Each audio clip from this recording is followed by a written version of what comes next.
Book of Heaven, Volume 25, October 28, 1928. How all that has been done by God has not been taken by the creature. Works of Jesus.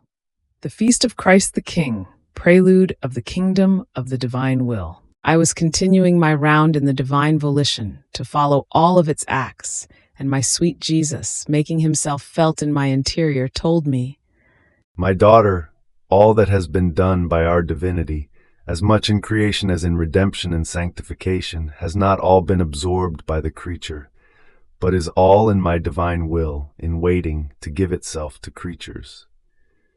If you could see everything in my divine fiat, you would find an army of acts of ours, which came out of us to be given to creatures. But because our will does not reign, they have neither the space in which to put them, nor the capacity to receive them.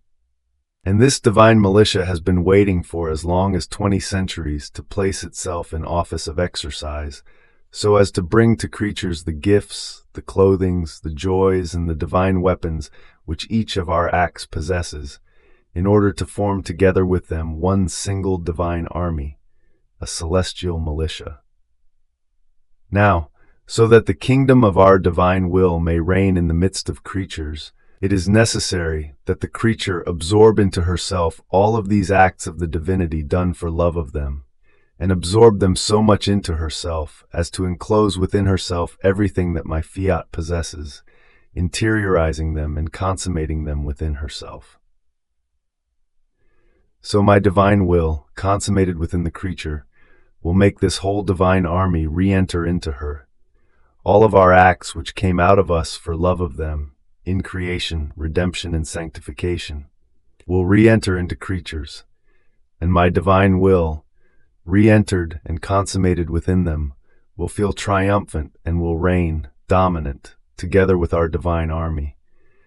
This is why I do nothing but make you sip continuously everything that was done by us and that is done in creation, redemption, and sanctification, so as to be able to say once again, as I did on the cross, I have consummated everything. I have nothing left to do in order to redeem man. So shall my will repeat. I have consummated it in this creature, in a way that all our acts have been enclosed in her. I have nothing left to add. I have consummated everything, so that man might be restored, and the kingdom of my divine will may have its life and its regime on earth as it does in heaven. Oh, if you knew how many works I am doing in the depth of your soul in order to form this first kingdom to my divine will. In fact, once I have done the first from one creature, it will pass on to the next in such a way that my kingdom will be populated more than all others.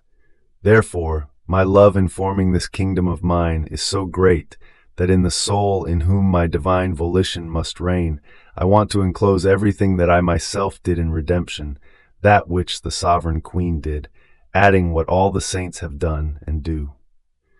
Nothing must be lacking in her of all our works. And in order to do this, I put the whole of our power, wisdom, and love in motion. After this, I was thinking about today's feast, that is the Feast of Christ the King.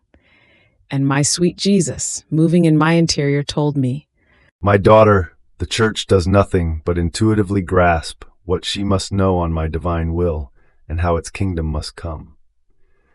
Therefore, this feast is the prelude of the kingdom of my divine fiat. Indeed, the Church is doing nothing other than honoring my humanity with those titles which by right are due to it.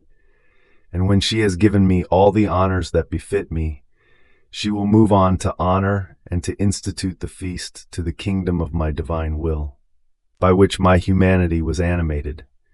The Church proceeds step by step, and now she institutes the feast to my heart.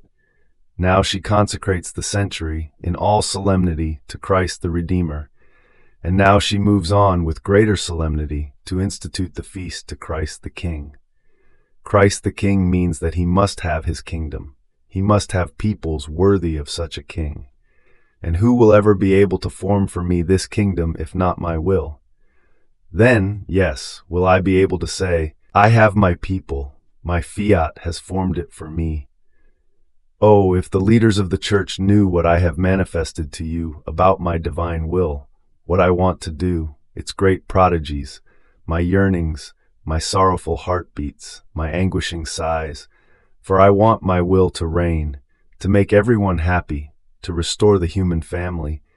They would feel that in this feast of Christ the King is nothing other than the secret echo of my heart, which, echoing in them, without their knowing it, has them institute for me the feast of Christ the King in order to call their attention and reflection.